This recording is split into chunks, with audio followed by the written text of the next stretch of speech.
आदरणीय राष्ट्रपति जी, आदरणीय उपराष्ट्रपति जी, लोकसभा के अध्यक्षा जी,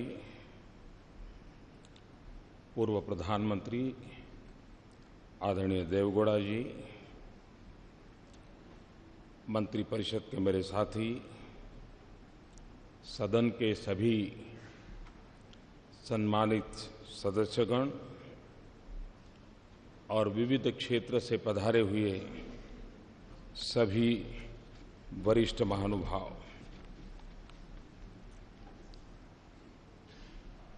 राष्ट्र के निर्माण में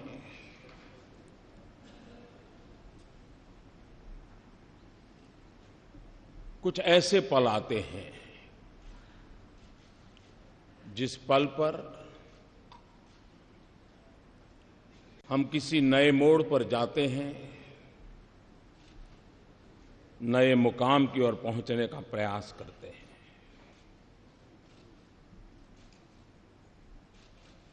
आज इस मध्यरात्रि के समय हम सब मिलकर के देश का आगे का मार्ग सुनिश्चित करने जा रहे हैं।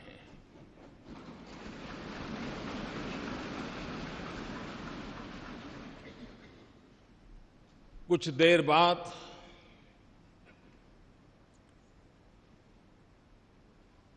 देश एक नई व्यवस्था के ओर चल पड़ेगा। 125 करोड़ देशवासी इस ऐतिहासिक घटना के साक्षी हैं।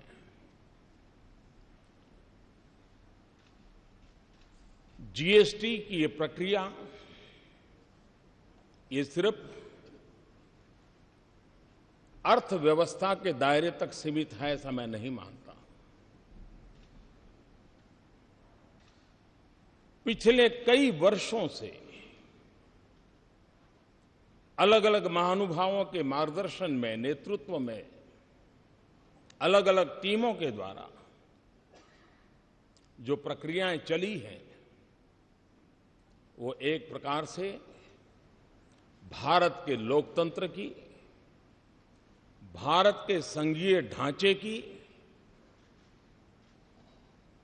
कोऑपरेटिव फेडरलिज्म के हमारे कंसेप्ट की एक बहुत बड़ी मिसाल के रूप में आज ये अवसर हमारा आया है।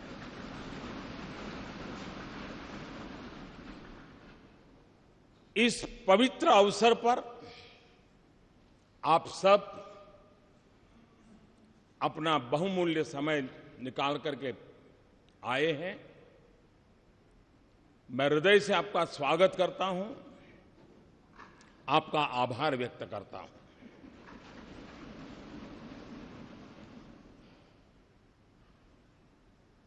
ये जो दिशा हम सब ने निर्धारित की है, जो रास्ता हमने चुना है,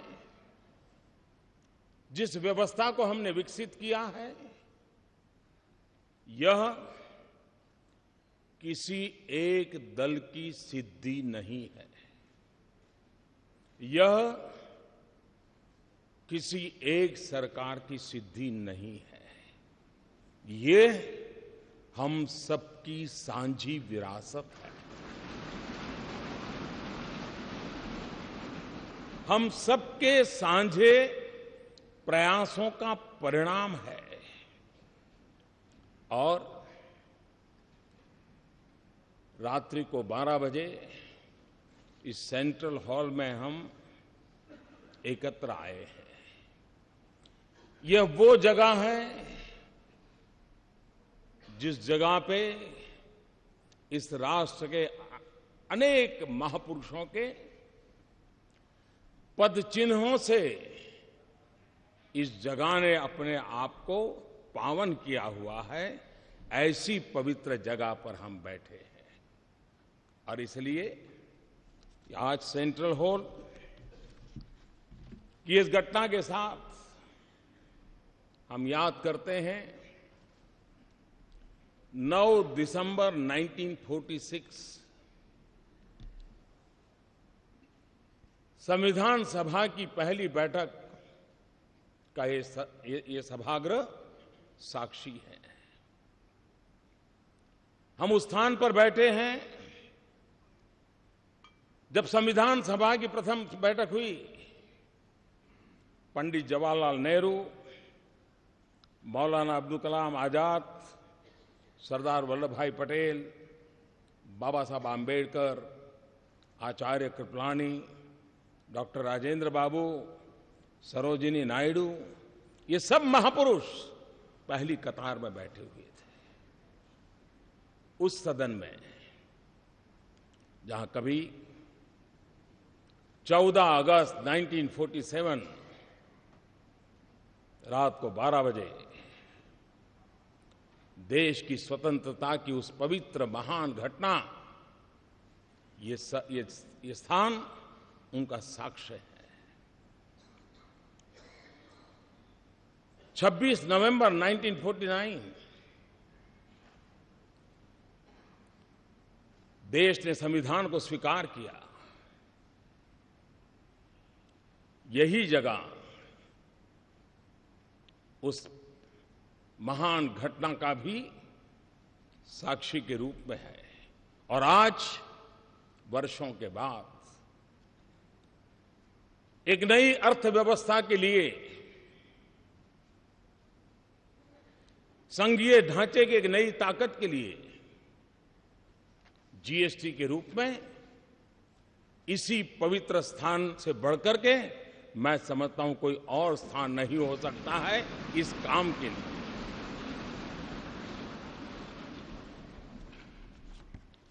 संविधान का मंथन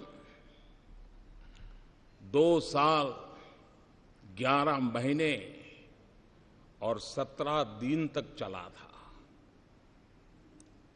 हिंदुस्तान के कोने कोने से विद्वत जन उस बहस में हिस्सा लेते थे,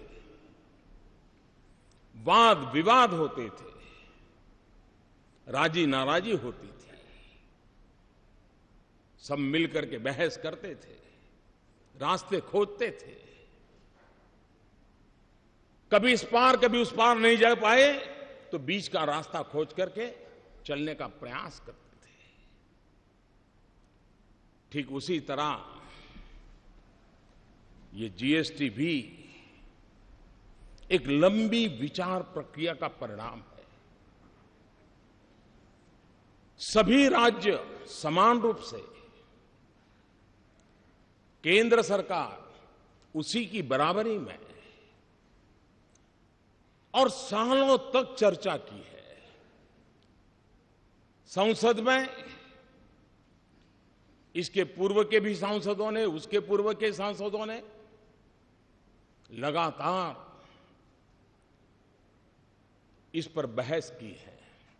एक प्रकार से best brains of the country उन्होंने लगातार इस काम को किया है और उसी का परिणाम है कि आज ये जीएसटी को हम साकार रूप में देख सकते हैं। जब संविधान बना तो संविधान ने पूरे देश के नागरिकों को समान अवसर, समान अधिकार, उसके लिए सुनिश्चित व्यवस्था खड़ी करती थी। और आज जीएसटी एक प्रकार से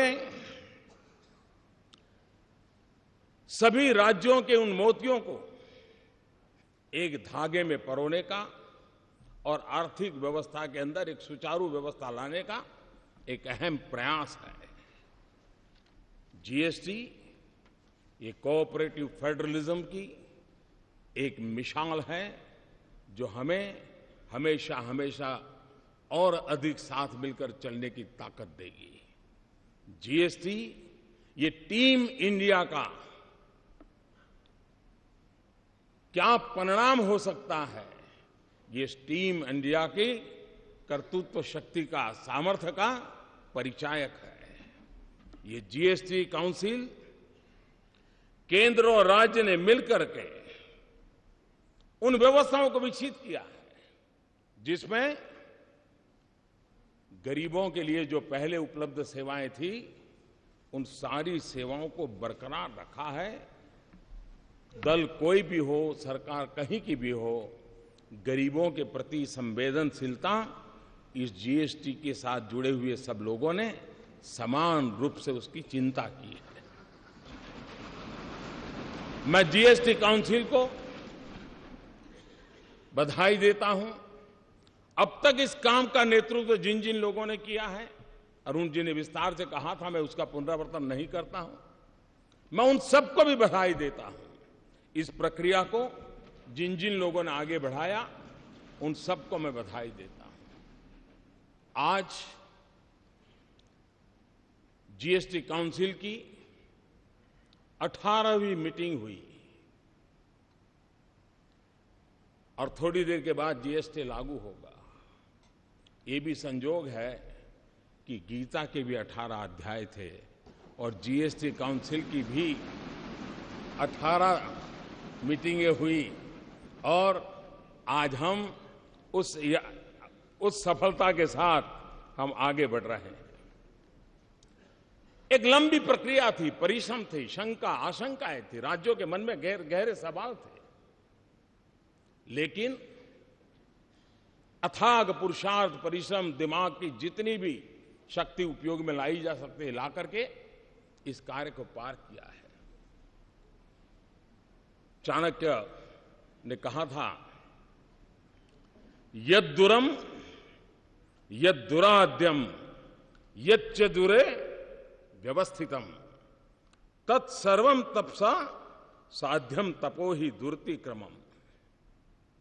चाणक्य के इस वाक्य ने हमारी इस पूरी जीएसटी प्रक्रिया को बड़े अच्छे ढंग से कहा है।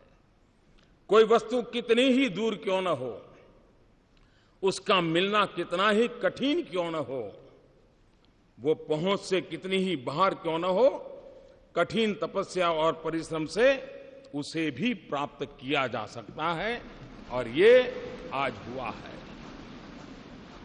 हम कल्पना करें कि देश आजाद हुआ, 500 से ज्यादा रियासतें थी। अगर सरदार वल्लभ भाई पटेल ने इन रियासतों को मिलाकर के देश को एक न किया होता, देश का एकीकरण न किया होता, तो भारत का राजनीतिक मानचित्र कैसा होता, कैसा बिखराव होता। आजादी होती लेकिन देश का वो मानचित्र कैसा होता। जिस प्रकार से सरदार वल्लभ भाई पटेल ने रियासतों को मिलाकर के एक राष्ट्रीय एकीकरण का बहुत बड़ा काम किया था, आज जीएसटी के द्वारा आर्थिक एकीकरण का एक महत्वपूर्ण काम हो रहा है।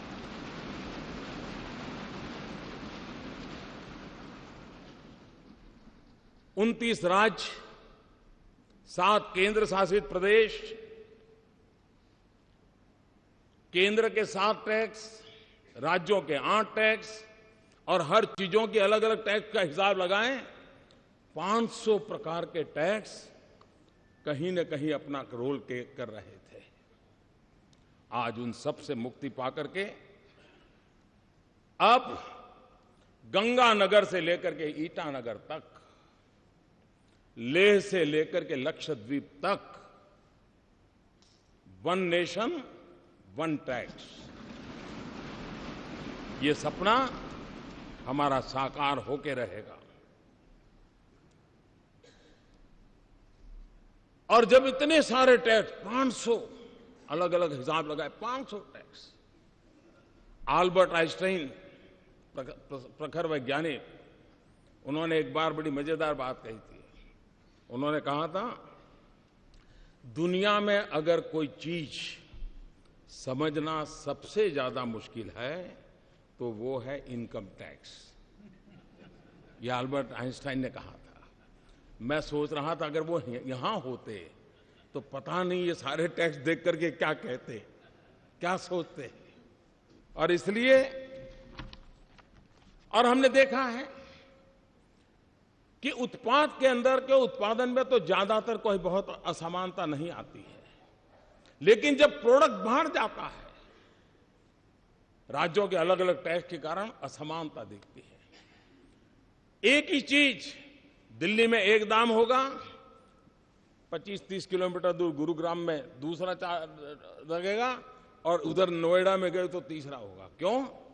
क्योंकि हरियाणा का टैक्स अलग, उत्तर प्रदेश का टैक्स अलग, दिल्ली का टैक्स अलग। इन सारी विविधताओं के कारण सामान्य नागरिक के मन में सवाल उठता था कि मैं गुरुग्राम जाऊं तो यही चीज मुझे इतने में मिल जाती है, मैं वही चीज नोएडा जाता हूं तो इतने में मिलती है, और दिल्ली में जाता हूं तो इतने में मिलती है। एक प्रकार से हर किसी के लिए कंफ्यूजन की स्थिति रहती थी, और पूंजी निवेश में भी विदेशों के लोगों के लिए ये सवाल रहता था कि भाई किस एक व्यवस्था हम समझते हैं और काम कहीं सोचते हैं तो दूसरे राज्य में दूसरी व्यवस्था सामने आती है, और एक कंफ्यूजन का माहौल बना रहता था। आज उस पर से हम मुक्ति की ओर आगे बढ़ रहे हैं। अरुण जी ने बड़ा विस्तार से वर्णन किया है कि जीएसटी के कारण ऑक्ट्रोय की व्यवस्था हो, एंट्री टैक्स हो, सेल टैक्स हो, वैट हो, न जाने कितनी चीजें, सारा वर्णन उन्होंने विस्तार से किया, सब खत्म हो जाएगा। हम जानते हैं कि हम एंट्री के टोल पर घंटों तक हमारे व्हीकल खड़े रहते हैं, देश का अरबों खरबों का नुकसान होता है, फ्यूल के जलने के कारण पर्यावरण का भी उतना ही नुकसान होता है। इस सारी व्यवस्थाएं सिमलेस होने के कारण एक प्रकार से उन सारी अव्यवस्थाओं में से एक मुक्ति का मार्ग हमें प्राप्त होगा। कभी कभार पेरिसेबल गुड खास करके समय पर पहुंचना बहुत आवश्यक होता था, लेकिन वो जब नहीं पहुंचता था तो उसके कारण उस पहुंचाने वाले का भी नुकसान होता था और जो प्रोसेसिंग करता था उसका भी नुकसान होता था। इन सारी जो व्यवहार जीवन की अव्यवस्थाएं थी, उन अव्यवस्थाओं से आज हम मुक्ति पा रहे हैं और हम आगे बढ़ रहे हैं।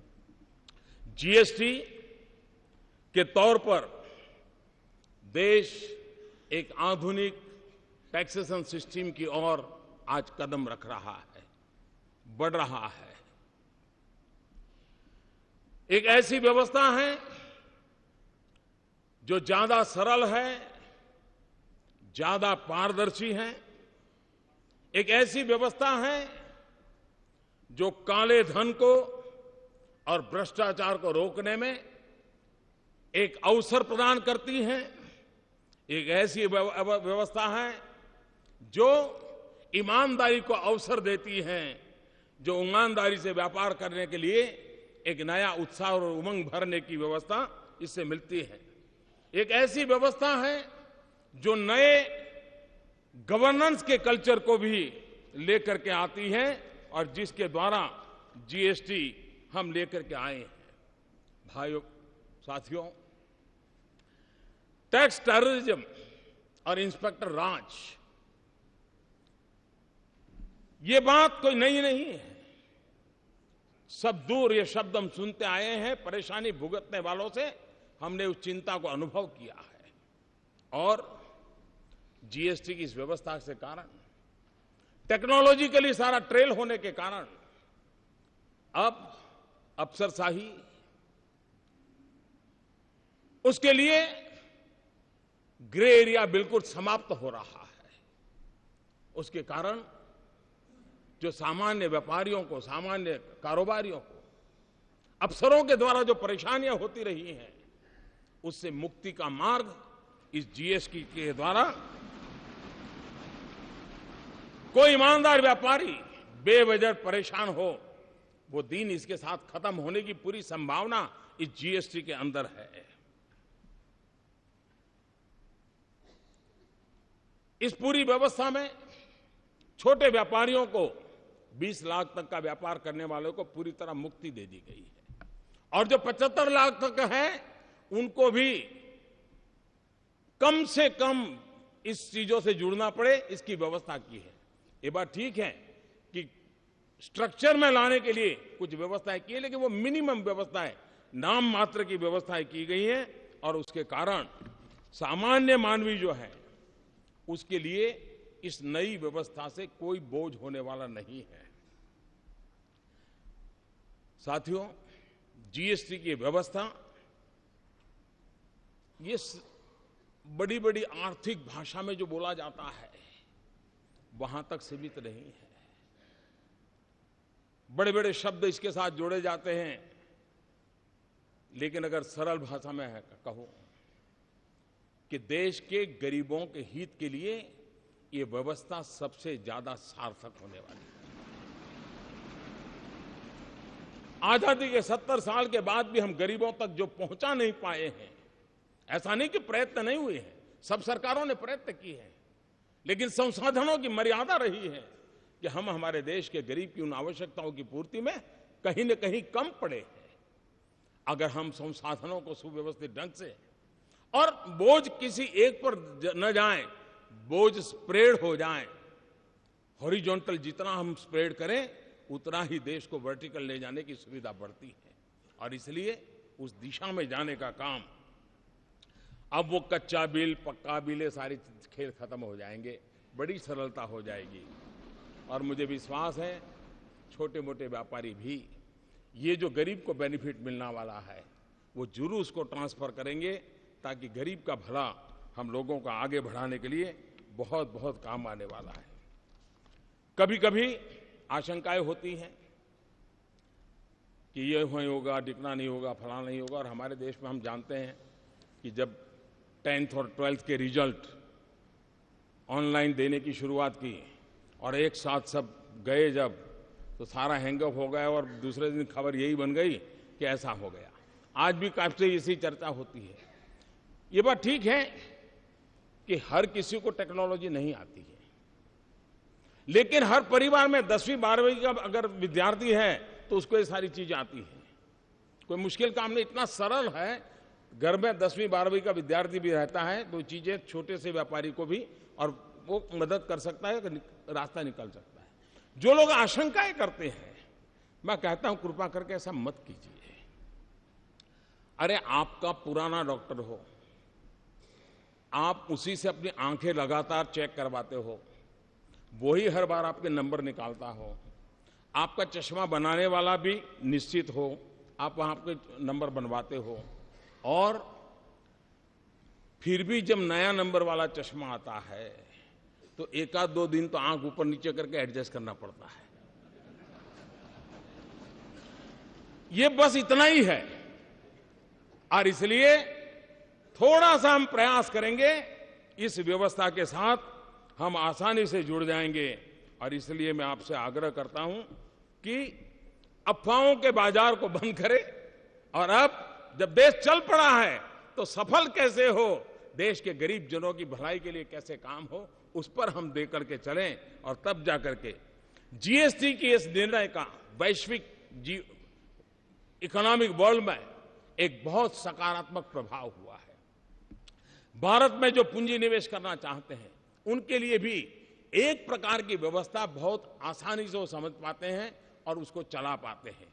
मैं समझता हूं भारत में, और आज दुनिया का एक प्रिय डेस्टिनेशन के रूप में, निवेश के लिए प्रिय डेस्टिनेशन के रूप में भारत को हर प्रकार से स्वीकृति मिली है। और इसके लिए मैं समझता हूं कि एक अच्छी सुविधा विश्व व्यापार से जुड़े हुए लोगों को भी भारत के साथ व्यापार करने की मिलेगी।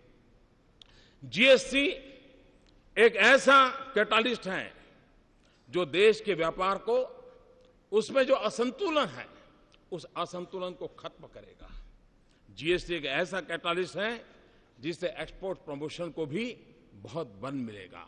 और जीएसटी एक वो व्यवस्था है जिसके कारण आज हिंदुस्तान में जो राज्य ठीक से विकसित हुए हैं उनको विकास के अवसर तुरंत मिलते हैं, लेकिन जो राज्य पीछे रह गए हैं उनको वो अवसर तलाशने में बहुत दम गूंथना पड़ता है। उन राज्यों का कोई दोष नहीं है, प्राकृतिक संपदा से समृद्ध है। हमारा बिहार देखे, हमारा पूर्वी उत्तर प्रदेश देखे, हमारा पश्चिम बंगाल देखे, हमारे नॉर्थ ईस्ट के देखे, हमारा उड़ीसा देखे, संसाधन प्राकृतिक संसाधनों से भरे पड़े हैं। लेकिन अगर उनको ये व्यवस्था, जब जिस एक कानून की व्यवस्था मिल जाएगी, मैं साफ देख रहा हूं कि हिंदुस्तान का पूर्वी हिस्सा के विकास की में जो कुछ भी कमी रह गई है उसको पूरा करने का सबसे बड़ा अवसर सबसे बड़ा अवसर इससे मिलने वाला है। हिंदुस्तान के सभी राज्यों को विकास के समान अवसर प्राप्त होना, ये अपने आप में विकास के राह पर आगे बढ़ने का एक बहुत बड़ा अवसर है। जीएसटी एक प्रकार से जैसे हमारी रेलवे है, रेलवे केंद्र और राज्य मिलकर के चलाते हैं, फिर भी भारतीय रेल के रूप में हम देखते हैं। राज्य के अंदर स्थानीय रूप से मदद मिलती है, एक समान रूप से हम देखते हैं। हमारी सेंट्रल सर्विस के अधिकारी केंद्र और राज्यों में वितरित हैं, फिर भी दोनों तरफ से मिलकर के चला सकते हैं। एक जीएसटी ऐसी व्यवस्था है कि जिसमें पहली बार केंद्र और राज्य के लोग मिलकर के निश्चित दिशा में काम करने वाले हैं। ये अपने आप में एक भारत श्रेष्ठ भारत के लिए एक उत्तम से उत्तम व्यवस्था आज हो रही है, और जिसका प्रभाव आने वाले दिनों में आने वाली पीढ़ियां हमें गर्व के साथ स्वीकार करेगी। 2022 भारत की आजादी के 75 साल हो रहे हैं। न्यू इंडिया का सपना लेकर के हम चल पड़े हैं। 125 करोड़ देशवासी न्यू इंडिया बनाने के सपनों को लेकर के चल रहे हैं, और इसलिए भाइयों बहनों, जीएसटी एक अहम भूमिका अदा करेगी। और हम लोगों ने जिस प्रकार से प्रयास किया है, लोकमान्य तिलक जी ने जो गीता रहस्य लिखा है, उस गीता रहस्य के समापन में उन्होंने वेद का एक मंत्र को उसमें समाहित किया है, और उस वेद का मंत्र आज भी हम लोगों के लिए प्रेरणा देने वाला है।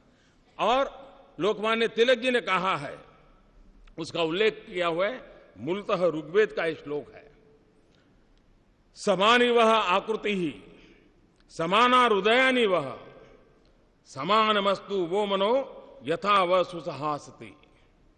आप लोगों का संकल्प, निश्चय और भाव, अभिप्राय एक समान रहे, आप लोगों के हृदय एक समान हो, जिससे आप लोगों का परस्पर कार्य सर्वत्र एक साथ भली प्रकार से हो सके। इस भाव से लोकमान्य तिलक जी ने भी हमें आज परिणाम दिया है। जीएसटी न्यू इंडिया की एक टैक्स व्यवस्था है। जीएसटी डिजिटल भारत की टैक्स व्यवस्था है। जीएसटी सिर्फ ईज ऑफ डूइंग बिजनेस नहीं है, GST way of doing business की भी एक दिशा दे रहा है। जीएसटी सिर्फ एक टैक्स रिफॉर्म नहीं है, लेकिन वो आर्थिक रिफॉर्म का भी एक अहम कदम है। जीएसटी आर्थिक रिफॉर्म से भी आगे एक सामाजिक रिफॉर्म का भी एक नया तबका, जो एक ईमानदारी के उत्सव की दिशा में ले जाने वाला ये बन रहा है। कानून की भाषा में GST goods and service tax के रूप में जाना जाता है, लेकिन जीएसटी से जो लाभ मिलने वाले हैं, और इसलिए मैं ये कहूंगा कि कानून भले कहता हो कि गुड्स एंड सर्विस टैक्स, लेकिन हकीकत में ये गुड एंड सिंपल टैक्स है। और गुड इसलिए कि टैक्स पर टैक्स जो लगते थे उससे मुक्ति मिल रही है। सिंपल इसलिए है कि पूरे देश में एक ही फॉर्म होगा, एक ही व्यवस्था होगी, और उसी व्यवस्था से चलने वाला है, और इसलिए उसे हमें आगे बढ़ाना है। मैं आज इस अवसर पर आदरणीय राष्ट्रपति जी ने समय निकाल करके, क्योंकि इस सारी यात्रा के वे भी एक साथी रहे, सहयात्री रहे, इसके हर पहलू को उन्होंने भली भांति देखा है, जाना है, प्रयास किया है। उनका मार्गदर्शन इस महत्वपूर्ण ऐतिहासिक घड़ी में हम सबके लिए एक बहुत बड़ी प्रेरणा का कारण बनेगा, नया उमंग और उत्साह मिलेगा, और उसको लेकर के हम आगे चलेंगे। मैं आदरणीय राष्ट्रपति जी से मैं उनका बहुत आभारी हूं कि वो आज आए हम सबका मार्गदर्शन करने के लिए, और उनकी बातें हम सबको एक नई प्रेरणा देती रहेगी। इसी एक भाव के साथ मैं फिर एक बार इस प्रयत्न के साथ जुड़े हुए हर किसी का आभार व्यक्त करते हुए मेरी वाणी को विराम देता हूं और श्रद्धेय राष्ट्रपति जी से आग्रह करता हूं कि वो हमारा मार्गदर्शन करें।